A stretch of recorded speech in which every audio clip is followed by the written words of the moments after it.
दर्द करवाओगे तो ठीक। चलिए थैंक यू सो मच, सारे के सारे लोग बैठ जाइए। और thank you so much Bhaskar sir और भास्कर सर की टीम जिन्होंने मुझे शैडो सर में इनवाइट किया। सेटल हो जाओ थोड़े से आराम से। देखो बहुत देर से आप लोग इंतजार कर रहे हो मुझे पता है, और आप लोग जब भास्कर सर इतना खड़े खड़े बता रहे थे कि ये होगा ऐसा है, पता नहीं मेरे बारे में क्या क्या तारीफ करी, मुझे तो नहीं पता। सर आप अपने मसले बाद में सुलझा लेना, कोई दिक्कत नहीं है। हाँ तो मुझे नहीं पता मुझे क्या कहकर बुलाया है। आप लोगों को लग रहा होगा पता नहीं कौन आने वाला है, ठीक है, जिसके बाद बीच में से गायब होंगे, मटका सा पेट होगा, शायद 40-45 साल का उम्र का हो। और जैसे ही मैं आया तो हम लोग अच्छा ये तरीके से मुझे बुलाया जा रहा ना। आज से अगर मैं आपको 3 से 4 साल पहले की कहानी बताऊं तो मैं भी सेम ऐसा था जैसे आज आप बैठे हुए हो। तो आप सोचेंगे सर ये तो हर कोई कहता है, भैया हर कोई की कहानी ऐसी होती है, हर कोई पैदा ही होता है और पैदा होने के बाद बड़ा होकर मर जाता है, और उसके कुछ बीच की कहानी होती है उसकी। तो मेरी भी अपनी एक कहानी है जो मैं आपको बता देता हूँ, है ना।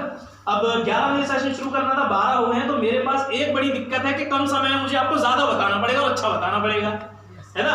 पर ये मैं कैसे पूरा कर सकता हूँ, इसके लिए मैं आपसे कुछ रिक्वेस्ट करना चाहूंगा। रिक्वेस्ट मेरी पहली ये है, मैं आपसे कुछ सवाल पूछूंगा, उस सवाल का जवाब आपको या तो हाँ में देना या फिर ना में देना है, ठीक है। तैयार है आप? पक्का? Thank you so much.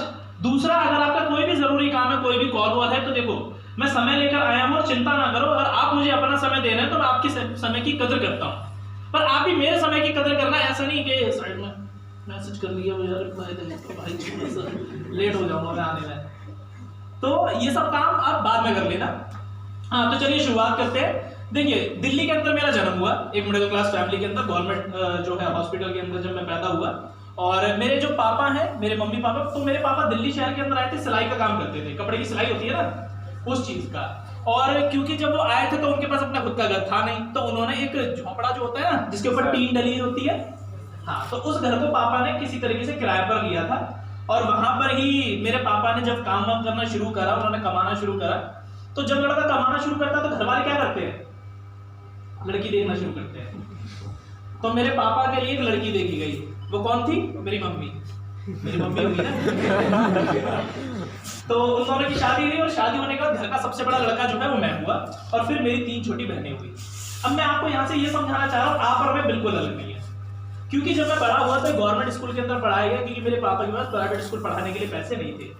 1ली से 5वीं क्लास तक मेरी पढ़ाई हुई, फिर 6 से मैंने 12th क्लास की पढ़ाई करी, वो भी गवर्नमेंट स्कूल के अंदर रही।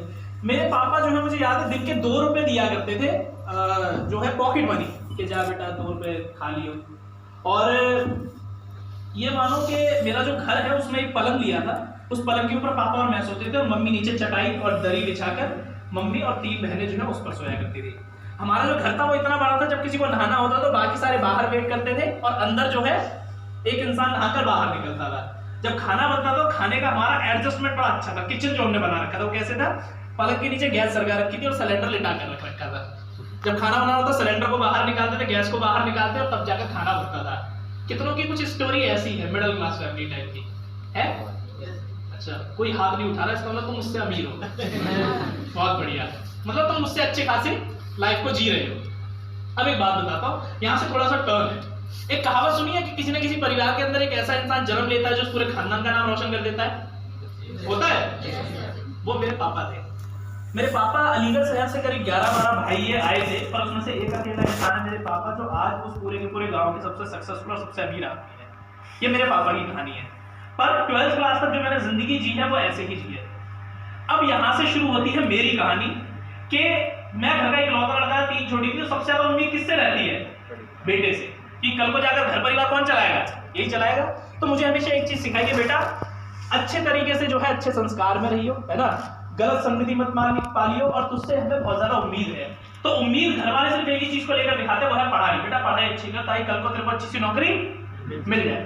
तो कहते हैं कि आपकी संगति जो भी आज आप बने हैं उसमें 3 लोगों का बहुत बड़ा रोल है। सबसे पहला आपके माता पिता, वो आपको किस तरीके की सीख दे रहे हैं, किस तरीके के संस्कार दे रहे हैं। दूसरा, जिस तरीके का समाज में पैदा हुए, वो समाज क्या है, चोरी चकारी करने वाला या सही चीजें सिखाने वाला, जहां पर लड़ने मरने को एक दूसरे को तैयार हो जाते हैं, या फिर कभी भी किसी इंसान को कोई प्रॉब्लम आए तो सारे लोग मिलकर उसकी मदद करने में तैयार होते हैं। तो दूसरा समाज, और तीसरा आपके दोस्त, किस तरीके के दोस्तों की आपकी संगति है। तो ये 3 चीजें जो है वो मेरे संस्कार को बनाने में बहुत ज्यादा मदद करी। ये तीनों चीजें मुझे बहुत अच्छी मिली। आज भी जब भी मैं किसी परिवार के अंदर जाता हूं, पहले से बता रहा हूं आपको, अगर मैं किसी भी परिवार में हूं या अगर मैं गली से निकला हूं तो हर गली वाला मेरी तरफ उंगली कहकर बोलता है कि इस लड़के की तरह बनना है। अपने बच्चों को ये सिखाते थे। उसके पीछे कारण क्या है? क्योंकि मेरे घर वालों ने मुझे बहुत अच्छी सीख दी, मेरा समाज बहुत अच्छा था और जो मेरे दोस्त यार थे वो किसी गलत काम के अंदर नहीं पड़े। पर इन तीनों चीजों के